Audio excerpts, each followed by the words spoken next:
Assalamualaikum warahmatullahi wabarakatuh. Asyhadu an la ilaha illallah wa asyhadu anna Muhammadar Rasulullah. Allahumma shalli ala sayyidina Muhammad wa ala ali sayyidina Muhammad. Amma ba'du. Yang saya hormati Bapak Friski Danur Rahmat SEMACC sebagai dosen pengampu dan teman-teman sekalian yang saya sayangi. Pertama-tama marilah kita panjatkan puji syukur kehadirat Allah SWT karena berkat rahmat dan hidayahnya kita dapat bertatap muka secara online dalam keadaan sehat walafiat. Kedua kalinya salawat serta salam kita curahkan kepada junjungan kita Nabi besar Muhammad SAW yang telah membawa kita dari alam kegelapan menuju alam yang terang benderang seperti saat sekarang ini. Baik, untuk mempersingkat waktu, perkenalkan nama saya Bunga Wahyu Rindika dengan NIM 1820602079 dalam mata kuliah perpajakan. Di sini saya akan menjelaskan makalah yang telah saya buat yang berjudul Subjek dan Objek Pajak, PTKP, dan Objek Pajak Orang Pribadi. Poin pertama yang akan saya bahas adalah subjek dan objek pajak. Apa sih yang dimaksud subjek dan objek pajak? Subjek pajak sendiri adalah orang yang terkena wajib pajak atas pajak penghasilan yang diterima dalam tahun pajak. Yang menjadi subjek pajak adalah yang pertama, orang pribadi, maksudnya orang yang bertempat tinggal di Indonesia maupun di luar Indonesia. Yang kedua, warisan yang belum terbagi sebagai satu kesatuan menggantikan yang berhak. Maksudnya dalam hal ini adalah status pewaris. Adapun untuk pelaksanaan pemenuhan kewajiban perpajakannya, warisan tersebut menggantikan kewajiban ahli waris yang berhak. Apabila warisan tersebut telah dibagi, maka kewajiban perpajakannya beralih kepada ahli waris. Yang ketiga yaitu badan. Badan adalah sekumpulan orang atau modal yang merupakan kesatuan, baik yang melakukan usaha maupun yang tidak melakukan usaha, yang meliputi perseroan terbatas, perseroan komanditer, dan lain-lain. Yang keempat, bentuk usaha tetap. Maksudnya adalah bentuk usaha yang dipergunakan oleh orang pribadi yang tidak bertempat tinggal di Indonesia. Baik, lanjut penjelasan yang kedua yaitu objek pajak. Objek pajak adalah penghasilan, yaitu tambahan kemampuan ekonomis yang diterima wajib pajak, baik yang berasal dari Indonesia maupun dari luar Indonesia, yang dapat dipakai untuk konsumsi atau untuk menambah kekayaan dengan nama dan dalam bentuk apapun. Yang termasuk objek pajak di sini yaitu antara lain yang pertama, penggantian atau imbalan berkenaan dengan pekerjaan dalam hubungan kerja seperti gaji, honorarium, dan lain-lain. Yang kedua, hadiah dari undian, pekerjaan atau penghargaan. Yang ketiga, laba usaha. Yang keempat, keuntungan karena penjualan atau karena pengalihan harta. Yang kelima, penerimaan kembali pembayaran pajak yang telah dibebankan sebagai biaya dan pembayaran tambahan pengembalian pajak. Yang keenam yaitu bunga termasuk premium, diskonto, dan imbalan karena jaminan pengembalian hutang. Yang ketujuh dividen. Yang kedelapan royalti. Yang kesembilan sewa dan penghasilan lain sehubungan dengan penggunaan harta.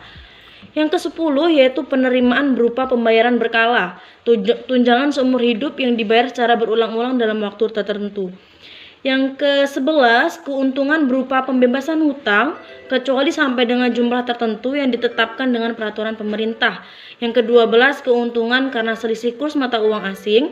Yang ke-13, selisih lebih karena penilaian kembali aktiva. Yang ke-14, premi asuransi. Yang ke-15 yaitu iuran yang diterima atau diperoleh perkumpulan dari anggotanya yang terdiri dari wajib pajak yang menjalankan usaha atau pekerjaan bebas. Yang ke-16 yaitu tambahan kekayaan itu yang berasal dari penghasilan yang belum dikenakan pajak. Yang ke-17 yaitu penghasilan dari usaha yang berbasis syariah. Yang ke-18 imbalan bunga sebagaimana yang dimaksud dalam undang-undang yang mengatur mengenai ketentuan umum dan tata cara perpajakan. Ke-19 surplus Bank Indonesia. Baik, lanjut poin yang selanjutnya yaitu PTKP.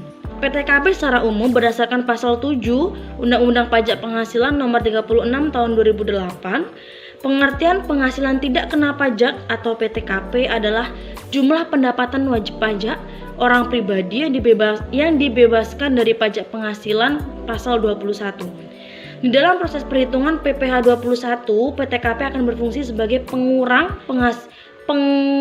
penghasilan neto wajib pajak. Selain itu, dalam dalam Peraturan Menteri Keuangan RI nomor 110 PMK ke-10 2016 yang membahas tentang penyesuaian PTKP, jumlah PTKP untuk wajib pajak orang pribadi dengan status tidak kawin atau tanpa tanggungan atau PTKP paling sedikit adalah sebesar 54 juta per tahun dan sebesar 4.500.000 per bulan.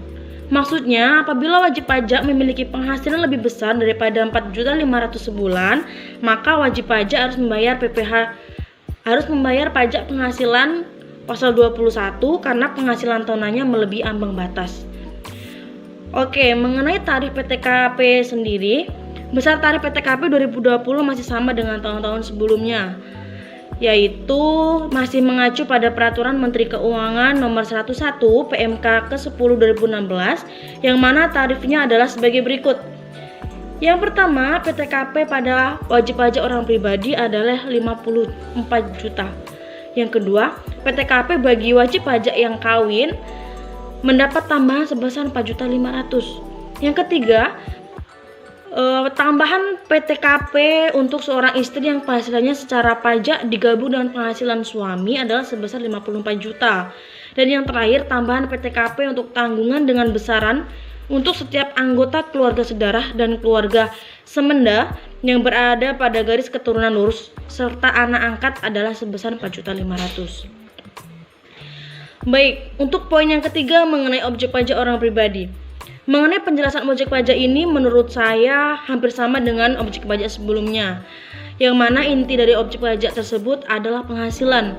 Mau siapapun subjeknya, jika penghasilan melebihi dari batas yang telah ditentukan, maka subjek tersebut menjadi orang yang terkena wajib pajak. Maksudnya, subjek pajak harus membayar pajak penghasilan yang diperoleh dalam tahun pajak.